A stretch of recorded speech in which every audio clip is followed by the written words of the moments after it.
Hello Desert Bearhawk fans, we're in the shop tonight and it's a hot one out here, but I had to shoot some quick video to show you that we have a flap.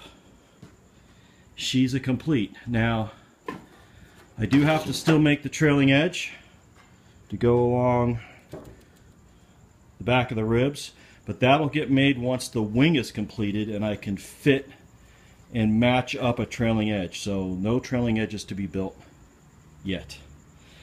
For the guys who are out there building their Bearhawk, when you get to the flap section or the corner gusset section, you may want to consider using structural blind rivets here instead of solid rivets, because it's really hard to get in there and buck those rivets. It's just a nightmare.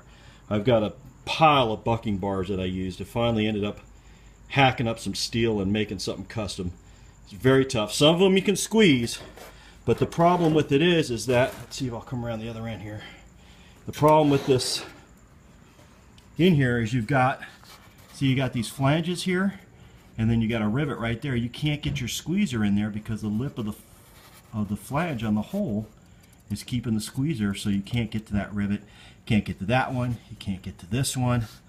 You may or may not be able to get to this one. Then when you get down to this end, it's too narrow in here for you to get your squeezer in, so you got to buck those too. So it's very difficult. I think on my next flap I'm going to run Cherry Max rivets in here, structural rivets to hold this together. I'll put solid rivets in where I can get them.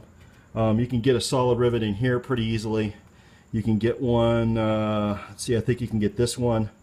I know you can get this one and this one with the squeezer, but the remainder of them, no bueno. So I'm going to get some countersunk number 3 Cherry Maxes, and we're going to go with that.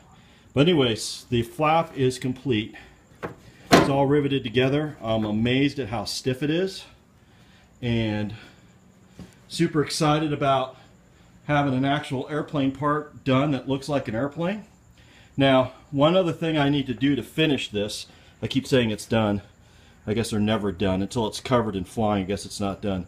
But there's a hinge that goes in here, and a hinge that goes in here, and a hinge that goes in here. And there's nose ribs right here, as you can see by the blind rivets. And what you have to do is you have to come in here and you have to cut this section out. You got to cut it out all the way around till you're flush up to the spar, and file it flush with the nose ribs.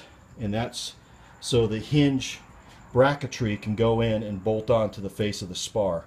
I haven't done it yet, and the reason I didn't do it is I wanted this nose skin to be as stiff and true and straight as it could be when I riveted it together. And then I'm going to need to cut these out. But what I'm going to do is I'm going to lay off of this flap for a while, call it done. I'm going to build the other flap. I'm going to build both ailerons, and then all 4 of them will need this treatment. And I will just start, you know, once I start into it, I'll have a production going. The first one's going to be a little sketchy. You know, by the time I get to the middle one here, I'll have some technique.